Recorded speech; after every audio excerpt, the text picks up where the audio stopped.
सबसे पहले हम बात करेंगे इंसिडेंस की। डेफिनेशन इंसिडेंस की क्या है? Number of new cases occurring in a population during a specified period, ठीक है। इंसिडेंट मतलब new cases during population upon population risk into 1000। इसके अंदर 3 वर्ड हैं, एक तो है न्यू, दूसरा है रिस्क, तीसरा है स्पीड ऑफ डिसीज स्प्रेड। देखो इंसिडेंस मतलब क्या होता है? इंसिडेंस मतलब होता है कि न्यू केसेस, कितने नए पेशेंट आए, न्यू चीज़ें, ठीक है, न्यू आए, कितने नए पेशेंट आए। प्रिवेलेंस मतलब कि ऑल केसेस, मतलब टोटल कितने पेशेंट प्रेजेंट हैं, यानी कि हम ऐसे बोलते हैं इस एरिया में इतने लोग, इस चीज़ का प्रिवेलेंस है, यानी कि टोटल ऑड और न्यू इतने केसेस हैं। और इंसिडेंस मतलब ये है कि जैसे कोविड-19 में कितना इंसिडेंस है, मतलब इस हॉस्पिटल में या कितना इंसिडेंस है, कितने नए केस आए हैं, तो ये चीज़ होती है। तो यहाँ पे देखें आप, इंसिडेंस का इसका फॉर्मूला होता है कि न्यू केसेस कितने आए हैं और अपॉन पॉपुलेशन एट रिस्क कितनी है, इंटू 1000 करना है हमेशा। तो इसमें 3 जो है वर्ड्स हैं बहुत इंपॉर्टेंट है, एक तो न्यू, एक है upon risk, population at risk, into 1000। सबसे पहली बात आती है न्यू, रिस्क, और इन सबसे हमें क्या पता चलता है कि इससे ये पता चलता है, इंसिडेंस से हमें ये पता चलता है कि स्पीड ऑफ डिसीज स्प्रेड कितने हैं, क्योंकि जब जितने न्यू केसेस बढ़ते जाएंगे हमें पता चलता जाएगा कि इस एरिया में इतनी तेज़ी से, ये इतनी रफ्तार से ये डिसीज़ फैल रही है। तो हमें इंसिडेंसेस जो है उससे हमें ये पता चलता है कि स्पीड ऑफ डिसीज स्प्रेड कितना है। अब हम आते हैं प्रिविलेंस पे। प्रिविलेंस मतलब कि एग्जिस्टिंग केसेस कितने हैं, यानी कि ओल्ड और न्यू मिला के टोटल कितने केसेस हैं। तो यहाँ पे कीवर्ड्स हैं, यहाँ पे ओल्ड प्लस न्यू, और इससे हमें पता चलता है कि बर्डन ऑफ डिसीज हमारे ऊपर कितना है। अपन टोटल पॉपुलेशन इंटू 100 करना है, उसमें क्या करना था 1000 करना था, इसमें 100 करना है। तो यहाँ पे आता है कि इंसिडेंट से हम कैसे याद रखें कि जो है पेशेंट कितने नए आए हैं, और प्रिवेलेंस से हमें कैसे पता चलेगा कि ओल्ड और न्यू कितने हैं। तो आई इंसिडेंस यानी कि आई इंसिडेंस से आता है, आई एन से आता है इनकमिंग पेशेंट, मतलब नए कितने पेशेंट एंटर हो रहे हैं, इनकमिंग बोलते हैं ना, incoming patient, only new patient enter. और प्रिवेलेंस से हमें पता चलेगा कि प्रिवेलेंस और प्री से प्रेजेंट पेशेंट्स जो हैं टोटल प्रेजेंट ऑलरेडी कितने हैं, ठीक है, प्लस ओल्ड। तो एग्जांपल हम लेते हैं, जैसे कि फॉर एग्जांपल एक विलेज में 1000 लोग रहते हैं, एक गांव में 1000 लोग रहते हैं, और उसमें ऑलरेडी टीबी पेशेंट है 40 और न्यू पेशेंट दिस ईयर आए हैं 10। तो इससे ये पता चलता है कि जो टीबी के ऑलरेडी टीबी वाले हैं, तो उसका जो है आपका जो हमारा प्रिविलेंस है, प्रिविलेंस मतलब कि हमने बताया present patient total present already कितने प्रेजेंट हैं। तो प्रिविलेंस यहाँ पे क्या है कि ऑलरेडी है 40, और न्यू यानी कि इंसिडेंस कितना है, आई से incidence, I for incoming patient कितने आ रहे हैं 10, तो यानी कि 40 इसका प्रिविलेंस है, इंसिडेंस यहाँ पे 10 है। तो यानी कि हम फॉर्मूले में पुट करेंगे इंसिडेंस का, कि हम जो हमारा फॉर्मूला था इंसिडेंस का, that is new cases during period upon population risk into 1000। तो हम क्या करेंगे कि इंसिडेंट्स यानी कि न्यू वाले कितने हैं, जो इनकमिंग है वो है आपके 10, तो ऊपर 10 लिखेंगे अपॉन, नीचे टोटल पॉपुलेशन विलेज की कितनी थी 1000, तो 1000 और फॉर्मूले में ऑलरेडी 1000 था, तो इसका आंसर है 10/1000। अब आता है प्रिविलेंस। प्रिविलेंस यानी कि जो प्रिविलेंस यानी कि प्रेजेंट ओनली, जो ऑलरेडी प्रेजेंट हैं, तो ओल्ड प्लस न्यू, और is equal to old plus new. अगर हम देखें तो ओल्ड कितने थे पहले, यानी कि इसका प्रिविलेंस जो था कितना था 40 था, तो 40 प्लस जो इंसिडेंस था, यानी कि अपकमिंग पेशेंट जो है इनकमिंग आ रहे हैं वो 10 थे, तो 40 प्लस 10 यानी कि 50 हो गए, तो हमारा प्रिविलेंस हो गया 50। फॉर्मूले में पुट करेंगे हम 50 अपॉन टोटल गाँव की पॉपुलेशन, यानी कि हमारे फॉर्मूले में था जो आपका प्रिविलेंस का फॉर्मूला कि टोटल पॉपुलेशन इंटू 100 करना है। तो टोटल पॉपुलेशन कितनी थी 1000 थी, इंटू हमारे फॉर्मूले में जो आपका जो था आपका प्रिविलेंस में 100 ऑलरेडी था, तो 100 यहाँ पे आएगा, इज इक्वल टू आंसर आता है 5%। तो ये हो गया बहुत ही इजीली सॉल्व। अब आता है मोस्ट इंपॉर्टेंट डिफरेंसेस हम याद करें तो मोस्ट इंपॉर्टेंट डिफरेंसेस क्या है, फीचर्स हैं, आपको कितने जो केस हैं वो कौन कौन से मिले। एक तो आपको इंसिडेंस मिला, इंसिडेंट मतलब incoming, I for in for incidence, in for incoming, तो इंसिडेंस मिला हमें न्यू मिला। प्रिविलेंस कितना मिला हमें, प्रिविलेंस यानी कि प्रेजेंट में भी और न्यू में जो ओल्ड में भी प्रेजेंट है, तो हमें मिला केसेस प्रिविलेंस। इंडिकेट्स क्या करता है कि कितना रिस्क है, कितना रिस्क है। इंसिडेंस से हमें पता है इनकमिंग लोग बढ़ रहे हैं, इनकमिंग पेशेंट बढ़ रहे हैं, तो यानी कि हम इससे पता चल, हमें ये इंडिकेट करता है रिस्क को, याद रखो रिस्क को इंडिकेट करता है, वेरी इंपॉर्टेंट। ये रिस्क बताता है कि इतना रिस्क है हम लोगों को, और ऑलरेडी हमारे ऊपर बोझ है, यानी कि प्रिविलेंस है हमारे अगर कोई टीबी पेशेंट भी बढ़ रहा है, कोई डायबिटिक भी बढ़ रहा है, कोई कुछ भी बढ़ रहा है, तो प्रिविलेंस यानी कि हमारे पास बोझ है कि इतने पेशेंट ऑलरेडी हैं हमारे पास। फिर उसके बाद आता है यूज़फुल। क्यों होता है यूज़फुल, ये कॉजेशन के लिए, हमें कॉज क्या है ये हमें ढूंढने में पता चलता है कि अच्छा ये कॉज था इसलिए इसका इनकमिंग बढ़ रहा है, तो चलो वैक्सीन लगाते हैं। अगर कोविड बढ़ रहा है तो ये लगा दो, अगर कोई सी भी डिसीज़ बढ़ रही है, चाहे वो लंग्स की हो, चाहे वो हार्ट की हो, कोई भी चीज़ हो, या फिर कोई भी वायरल वगैरह हो, जो भी हो, तो उसका कॉज हमें पता चलता है कि उसको हम कैसे कम कर सकते हैं। उसके बाद यूज़फुल प्रिविलेंस, अगर ऑलरेडी हमारे ऊपर बोझ है तो वो पता चलता है कि हेल्थ प्लानिंग क्या करनी चाहिए। अगर ये हमारे ऊपर बोझ है तो उस बोझ को हटाने के लिए हमें प्लानिंग करनी चाहिए, तो हेल्थ प्लानिंग बताता है। एक्शन इफेक्ट यानी कि बीमारी कितने टाइम तक रही, तो यहाँ पे आती है कि कितने टाइम तक रही, तो यहाँ पे नो आता है, और यहाँ पे प्रिविलेंस मतलब यस आता है। फिर ऑटो डिसीज़ यानी कि यह जो एक्यूट डिसीज़ है, और क्रोनिक डिसीज़ की बात करते हैं, यानी कि कितनी तेज़ी से इनकमिंग पेशेंट आ रहे हैं, तो एक्यूट डिसीज़ हम बेटर मेजर कर सकते हैं। और क्रोनिक डिसीज़ में जो है लेस यूज़फुल है, क्योंकि यहाँ पे कितनी तेज़ी से आ रही है ये मतलब नहीं है, यहाँ पे तो मतलब है कि कितना बोझ हमें ऑलरेडी कितनी चीज़ें हैं, तो ये एक्यूट डिसीज़ के लिए ये प्रिवेलेंस यूज़फुल नहीं है, लेस यूज़फुल है। और क्रोनिक ये देखना है कि कितने इनकमिंग पेशेंट नए वाले केसेस आ रही है, तो ये क्रोनिक में लेस यूज़फुल है, जबकि प्रिवेलेंस में हमें जमी बैठी है जो चीज़ें, जैसे कि डायबिटीज़ जमी बैठी है। तो डायबिटीज़ जो है हमें क्रोनिक डिसीज़ के लिए बेस्ट इंडिकेटर है कि कितनी डिसीज़ जो है जमी बैठी है और उसको हमें कितना बोझ है हमारे ऊपर, और अब उसको हमें कैसे गवर्नमेंट जो है वो बजट बनाती है ताकि इस चीज़ों को ख़त्म करना है। तो ये जो चीज़ें ऑलरेडी हैं उसको प्लान करके सही करना है, तो ये प्रिविलेंस इसके लिए बेटर इंडिकेटर माना जाता है क्रोनिक डिसीज़, जबकि एक्यूट डिसीज़ के लिए इंसिडेंस बेटर मेजर माना जाता है। अब सबसे इंपॉर्टेंट कॉन्सेप्ट रिलेशन है, प्रिविलेंस होता है इंसिडेंस इंटू ड्यूरेशन, क्योंकि देखो प्रिविलेंस मतलब कि आपको पता है कि कितनी नई जो जमी बैठी है डिसीज़, और इंसिडेंट यानी कि जो नई आ रही है। अब जैसे फॉर एग्जांपल अगर डायबिटीज़ बहुत दिनों तक चलती रहेगी तो टोटल केसेस इंक्रीज़ हो रहे हैं और प्रिविलेंस भी ज़्यादा है, तो इवन इफ़ इंसिडेंस सेम, ठीक है, सेम उसमें यह है कि ये कितने अपकमिंग पेशेंट आ रहे हैं, लेकिन ये है कि डायबिटीज़ अब क्रोनिक हो गई, यानी कि अब तो इसका प्लान ही बनाना पड़ेगा, बजट ही बनाना पड़ेगा। अब जैसे PYQ में MCQ में आता है कि क्वेश्चन आता है डिसीज़ बर्डन किससे मेजर होता है, तो देखो हमारे ऊपर बोझ है प्रिविलेंस वाला बोझ, ठीक है, यानी कि कितने बिकॉज बर्डन होता है is equal to total existing cases की कितने पास हमारे हैं ऑलरेडी, हमारे ऊपर कितना बोझ है, तो वो होता है प्रिविलेंस, यानी कि प्री फॉर प्रिविलेंस और प्री फॉर प्रेजेंटली जो है पुराने कितने, P for prevalence, P for पुरानी कितने केसेस हैं। फिर आता है क्वेश्चन आता है risk of developing disease measured by. अब आता है कि कितने risk of developing disease measured by. Risk मैंने बताया था, रिस्क जो है वो किससे मेजर होता है कि हम कितने रिस्क में हैं और कितने डिसीज़ डेवलप हो रही है, वो इंसिडेंस से पता चलती है, यानी कि इंसिडेंस यानी कि इनकमिंग पेशेंट कितने नए ऐड होते जा रहे हैं हमारे ऊपर, और ये एक्यूट डिसीज़ में इंपॉर्टेंट होता है। जैसे कहीं फ्लू फैला, कोविड फैला, तो हमें पता चलेगा कि कितने इनकमिंग आ रहे हैं, इंसिडेंस कितना बढ़ रहा है। फिर क्वेश्चन है best indicator for chronic disease क्या है, तो ये क्वेश्चन आता है कि इंडिकेटर क्रोनिक डिसीज़ के लिए क्या है, तो क्रोनिक के लिए जाहिर सी बात है इंसिडेंस की तो नए वाले मरीज को देखने के लिए यूज़फुल है, लेकिन क्रोनिक डिसीज़ के लिए प्रिविलेंस है, यानी कि प्रिविलेंस यानी कि पुराने हमारे ऊपर पुराने का कितना बोझ है, यानी कि डायबिटीज़ हुई या हाइपरटेंशन हुई, एज़मा हुई। फिर फोर क्वेश्चन आता है कि best indicator for acute infection disease outbreak. अब मैंने बताया था एक्यूट के लिए इंसिडेंस होता है और प्रिविलेंस यानी कि पुराने वाले जो बोझ वाले वो तो आपका प्रिविलेंस में मिलेगा, तो इंसिडेंस इज द आंसर। जैसे कि कॉलेरा का इंसिडेंस कितना हो रहा है, डेंगू का आउटब्रेक हो गया तो उसमें क्या है, तो यही है कि इंसिडेंस क्या होता है, इन्फेक्शन कितने आ रहे हैं, और प्रिविलेंस यानी पुराने पेशेंट प्रेजेंट कितने हैं। तो यहाँ पे आता है कि वन लाइन रिवीजन ये है कि इंसिडेंस यानी कि न्यू केसेस, रिस्क हमारे ऊपर रिस्क याद रखो, बिल्कुल याद रखना है वर्ड। प्रिविलेंस यानी कि टोटल केसेस कितने, पुराने यानी कि बर्डन कितना है। क्रोनिक डिसीज़ हमेशा यूजफुल रहते हैं, प्रिविलेंस के लिए प्रिविलेंस इंपॉर्टेंट है और आउटब्रेक के लिए इंसिडेंस इंपॉर्टेंट है। तो P is equal to I। अब हमारा आता है PYQ, जो कि इंसिडेंस और प्रिविलेंस से अगर देखें हम क्वेश्चन क्या आते हैं एपिडेमियोलॉजी में, तो सबसे पहले 2015 में आया था कि risk of developing disease in population is measured by. देखो मैंने रिस्क का बोला था, डेवलपिंग कितनी तेजी से रफ्तार से नए ऐड हो रहे हैं, तो आपको खुद ही पता होना चाहिए कि इंसिडेंस यानी कि in for incident, in for incoming patient कितने आ रहे हैं, तो इसका आंसर है इंसिडेंट। प्रिविलेंस में पुराने बताते हैं, और मोर्टलिटी और केस फर्टिलिटी अभी हम पढ़ेंगे, लेकिन आपको दो चीज़ें तो कंफर्म है। तो इंसिडेंट मतलब कि न्यू केसेस अनकमिंग जो पेशेंट है वो कितने आ रहे हैं, वो हमें रिस्क बताता है, प्रोबेबिलिटी बताता है ऑफ गेटिंग डिसीज।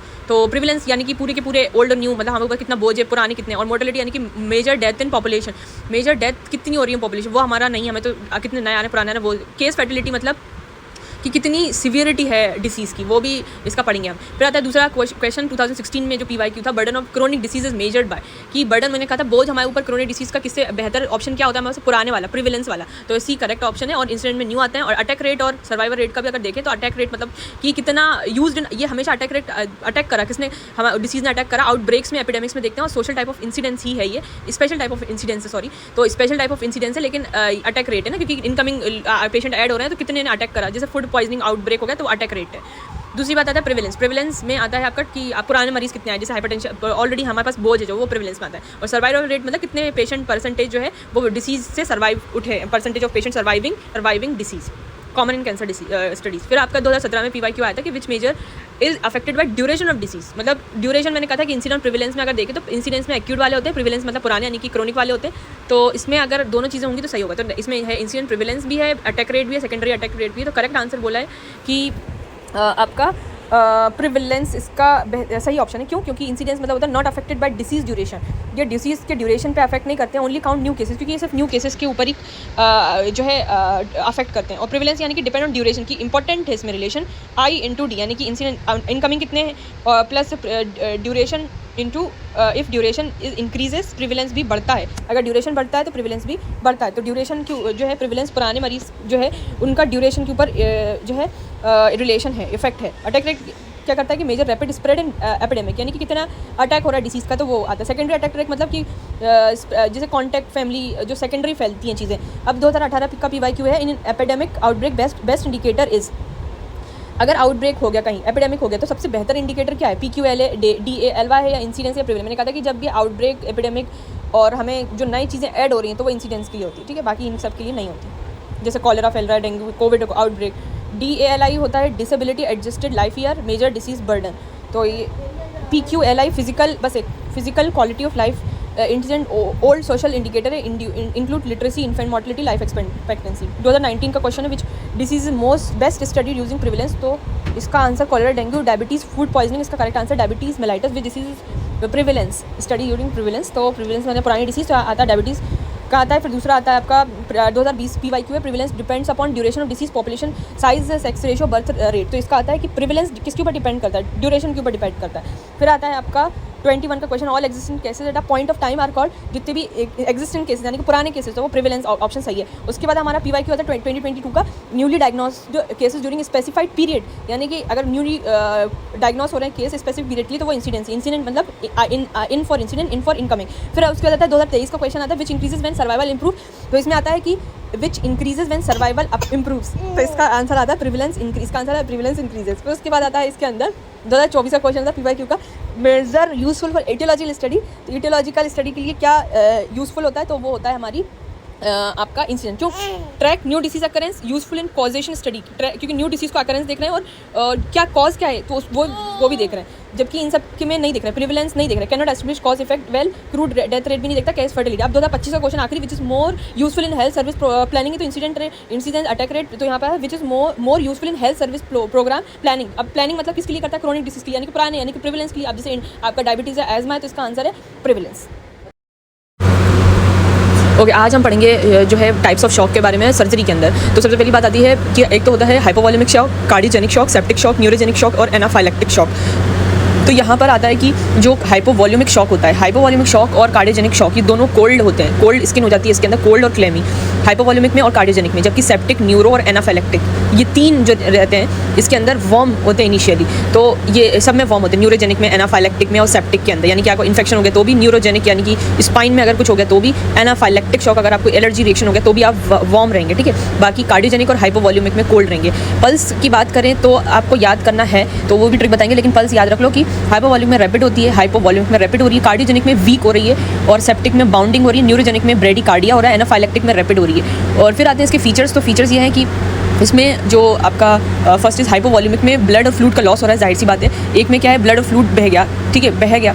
दूसरी में कार्डियोजेनिक जो हार्ट है वो फेल हो गया काम करना, तो हार्ट फेलियर हो गया। दूसरा आपका आता है सेप्टिक में आपको इन्फेक्शन हो गया, फीवर हो गया। जब भी इन्फेक्शन होता है तो फीवर तो आता ही है। उसके बाद आता है न्यूरोजेनिक शॉक, तो स्पाइनल इंजरी की वजह से, और आता है आखिरी में एनाफाइलेक्टिक शॉक जिसमें एलर्जी रैश। एलर्जी रैश आपको पता रहेगा, फीवर आपको पता रहेगा सेप्टिक में, ये दो चीज़ें पता होगी, और हार्ट फेलियर पता होगा आपको कार्डियोजेनिक में। और फिर बाद में आते हैं दो चीज़ें, एक तो आपका जो है आपका स्पाइन एनर्जी, न्यूरोजेनिक में भी पता होगा, एलर्जी का एनाफाइलेक्टिक में पता होगा, फीवर आपको जब भी इन्फेक्शन होता है तो फीवर होगा, हार्ट में कार्डियोजेनिक फेलियर में हार्ट फेलियर होगा, और सबसे है हाइपोवॉल्यूमिक शॉक, हाइपोवॉल्यूम का लॉस होना, ठीक है। तो ये भी समझ में आ गया। तो ये इसके जो फीचर्स हैं वो तो हमें याद हो गए, लेकिन हमें जो है गौर करना पड़ेगा पल्स पे और उसकी स्किन जो है। तो ऊपर के जो दो थे हाइपोवॉल्यूमिक और कार्डियोजेनिक, एक में क्या हो रहा है कि आपका वॉल्यूम कम हो रहा है, दूसरे में हार्ट काम नहीं कर रहा है, दोनों में कोल्ड की बात आ रही है। नीचे वाले जो है उसमें सेप्टिक में, न्यूरो में और एनाफाइलेक्टिक में, इन सब में वार्म है। अब हम आते हैं पल्स के ऊपर। तो पल्स कैसे याद रखें, वो पहली बात आती है, एक स्टोरी है जिसमें आप समझ सकते हो। जैसे कि हाइपोवॉल्यूमिक में क्या होता है, हेमंत का खून हाफ हो गया, ठीक है, हेमंत का बाइक से एक्सीडेंट हुआ, खून आधा बह गया, बॉडी कैसे हो गई, ठंडी हो गई, कोल्ड क्लेमी हो गई, और नर्व्स कैसे हो गई, इसकी पल्स कैसे हो गई, रैपिड हो गई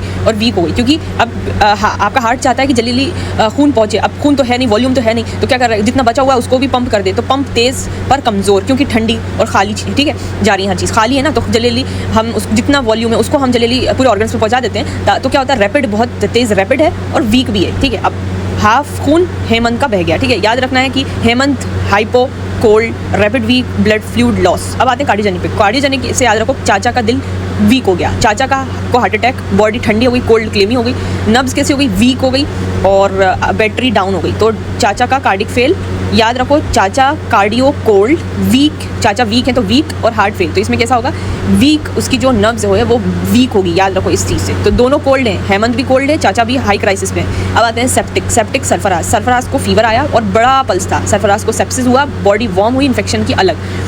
नब्स कैसे हो गई? बाउंड। डायलॉग क्या है? सेप्सिस, सुपर फीवर, ठीक है, याद रखना। सरफराज को सेप्टिक है, वॉर्म है, बाउंडिंग पल्स है, फीवर है। न्यूरोजेनिक, नीमो की स्पाइन टूट गई, नीमो फिसल के गिरा, स्पाइन कॉर्ड जो है स्पाइन कॉर्ड गई। बॉडी कैसे हो गई? वार्म, ड्राई, हीमोस्टेट टूटा।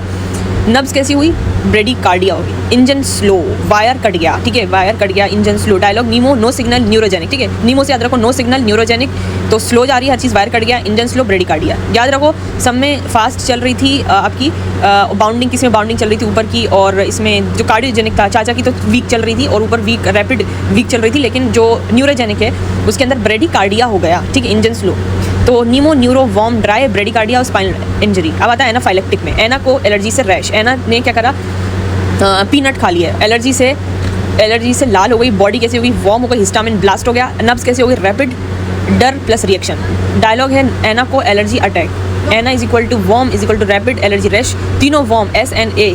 जब भी कोई पेशेंट इमरजेंसी में आता है और आपका एनाफाइलेक्टिक शॉक हो, चाहे वो हाइपोवॉल्यूमिक, कार्डियोजेनिक, न्यूरोजेनिक और या फिर जो भी जो शॉक में आया हो, तो उसके रूल जो होते हैं वो होते हैं ABC। सबसे पहली बात आती है 3 चीज़ें सबसे पहले चेक करनी है, वरना जो पेशेंट है वो जो है आपके हाथ से निकल सकता है। तो सबसे पहली बात आती है ABC, एम्बुलेंस बचाओ कमांडो। मतलब एज याद करने के लिए, एम्बुलेंस बचाओ कमांडो में क्या करना है आपको?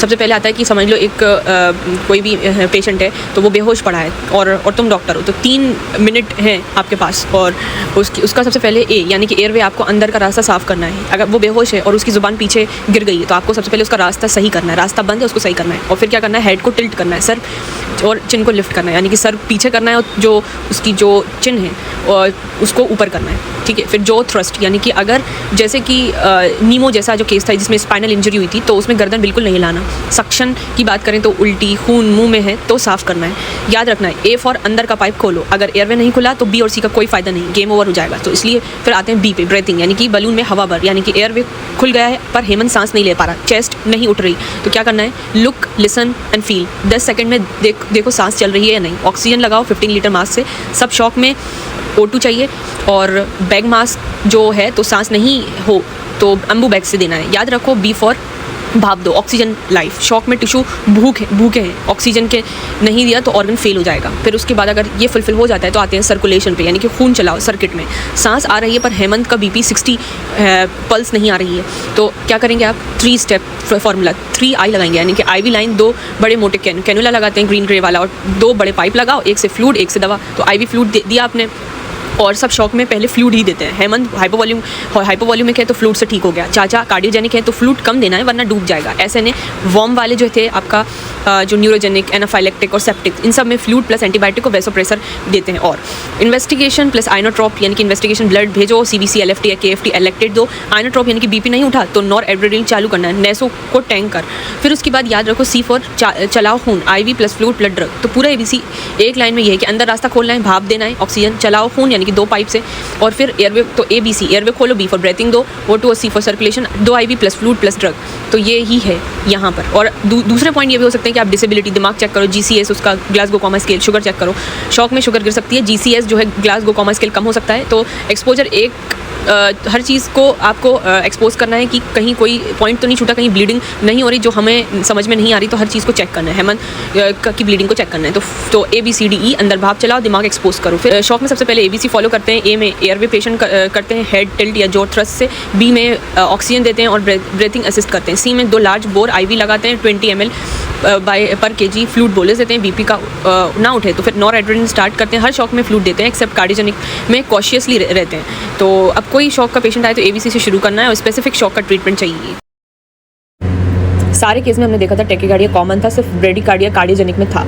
तो फर्स्ट साइन ऑफ शॉक होता है टेकीकार्डिया, मोस्ट कॉमन शॉक होता है in surgery hypovolaemic shock, warm shock होता है septic shock, shock with bradycardia is neurogenic shock, DOC in anaphylaxis is adrenal cause of. When we talk about the PYQ MCQ with explanation from 2015 to 25 of shock topic, drug of choice and anaphylactic shock क्या होता है? Adrenal, क्योंकि adrenal is the first line treatment, क्योंकि इससे वेसो constriction होता है, bronchospasm से relief मिलता है, decrease oedema. Atropine for bradycardia होता है, डॉक्सिन हार्ट फेलियर क्या होता है, dopamine vasopressin not for DOC।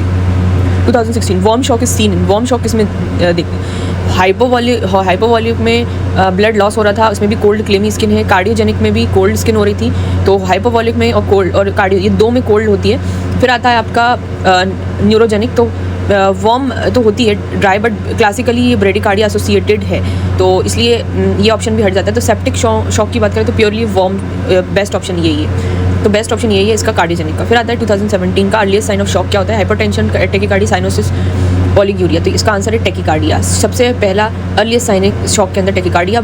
Initially compensate for decrease circulation by increasing heart rate बढ़ जाता है ताकि कंपेंसेट करे पूरा सर्कुलेशन को जो कम हो गया था आपका। तो हाइपरटेंशन एकदम नहीं होता है, लेटर स्टेज में होता है। साइनोसिस भी लेट स्टेज में होता है। ओलिगूरिया तो रीनल हाइपोपरफ्यूजन में होता है। 2018 शॉक एसोसिएटेड विद ब्रेडिकार्डिया। आपको पता है कि एक ही था न्यूरोजेनिक जिसमें ब्रेडिकार्डिया, बाकी सब में टेकिकार्डिया ही होता है। 2019 का क्वेश्चन है मोस्ट कॉमन शॉक इन ट्रॉमा के अंदर अगर ट्रॉमा हुआ यानी कि ब्लड लॉस हो रहा है यानी कि आपकी टंकी खाली हो रही है धीरे धीरे, और जिसकी वजह से क्या होता है कि इसमें आता है हेमरेजिक में ट्रॉमा जो commonly cause blood loss leading to hypovolaemic shock. इसमें वॉल्यूम कम हो रहा है, ठीक है। और इसमें सेप्टिक में क्या होता है, इन्फेक्शन होता है। कार्डियो में अनकॉमन इन ट्रॉमा, और न्यूरो में तो स्पाइनल इंजरी हुई। 2020 क्वेश्चन है haemorrhagic shock belongs to. Haemorrhagic shock तो आपको पता ही होना चाहिए कि हाइपोवॉल्यूमिक से रिलेटेड है। न्यूरो में स्पाइनल का था, कार्डियो में फेलियर था, सेप्टिक में इन्फेक्शन था। फिर आता है आपका ब्लड लॉस इन 2021 का। Blood loss in class 1 haemorrhagic shock is a less than 15%। तो फर्स्ट क्लास 1 की बात करेंगे तो 15% से कम, क्योंकि इसका क्लासिफिकेशन था कि क्लास 1 में लेस देन 15% ब्लड लॉस होता है। यूजली माइल्ड टेकिकार्डिया ही होता है। तो क्लास 3 में तो होता है 30 to 40%, बहुत ज़्यादा है। और 4th में तो बहुत ज़्यादा होता है 40%, यानी कि 4 से 4 4 ही क्लास होती है। 40 से ज़्यादा हो गया यानी कि 4 क्लास में चला गया, और 30 से 3 क्लास यानी कि 30, और सेकंड क्लास से 15 ही है सिर्फ फर्स्ट क्लास, और 15 to 30 इज सेकंड क्लास, ठीक है। मेन पैथोलॉजी इन शॉक में मेन पैथोलॉजी क्या हो रही है आपको सोचो। शॉक में टिश्यू हाइपोक्सिया हो रहा है। ये है कि shock cause poor tissue perfusion, यानी कि लो ऑक्सीजन तो हर केस में आपको डिलीवरी कमी हो रही है ना, तो हाइपोक्सिया हो जाएगा इसमें। तो हाइपरग्लाइसीमिया नहीं होगा क्योंकि ये प्राइमरी पैथोलॉजी नहीं है। हाइपरटेंशन नहीं होगा क्योंकि ऑपोजिट फाइंडिंग है। पॉलीसाइथीमिया भी अनरिलेटेड है। फिर 2023 cold clammy skin is seen in septic shock, neurogenic shock, hypovolaemic shock, anaphylactic shock. तो कोल्ड में क्लेमी आपको पता है आप एक तो कार्डियो में और एक हाइपोवॉल्यूमिक में कोल्ड दिख रहा था, बाकी न्यूरो में और एनाफाइलेक्टिक जितने भी सब में वार्म दिख रहा था, और न्यूरो में भी, एनाफाइलेक्टिक में भी, और एक और था सेप्टिक में। इन सब में वार्म ही दिखेगा। बाकी न्यूरो में एक तो आपका कार्डियो में, और एक आपका हाइपोवॉल्यूमिक में, इनमें कोल्ड दिखेगा। 24 most common peri operative shock क्या होता है। पेरी ऑपरेटिव शॉक क्या हो सकता है आपको पता है कि इसमें आएगा हाइपोवॉल्यूमिक शॉक। देखो हाइपोवॉल्यूमिक शॉक बहुत ही इंपॉर्टेंट शॉक है, और उसके तो इसमें क्या होता है ब्लड से फ्लूइड लॉस हो सकता है सर्जरी में, ये बहुत कॉमन चीज़ होती है। फिर आता है आपका सीवियर इन्फेक्शन, पता है आपको सेप्टिक से सीवियर इन्फेक्शन कोई बात ही नहीं है इसमें समझने की। Then shock metabolism shift from anaerobic to aerobic, aerobic to aerobic. Protein से फैट क्या है, तो एरोबिक से एनएरोबिक, यानी कि due to lack of oxygen cell switch to anaerobic यानी glycolysis causing lactic acidosis. Most important one liner की earliest type of में अर्लीस्ट साइन होता है tachycardia, DOC in anaphylactic and adrenal drug of choice. और warm shock septic होता है, और shock with bradycardia neuro होता है, न्यूरोजेनिक। और ट्रॉमा शॉक होता है haemorrhagic. Main pathology tissue hypoxia, cold clammy skin hypovolaemic. Burn shock plasma loss होता है। सीवियर इन्फेक्शन में septic metabolism in shock is anaerobic.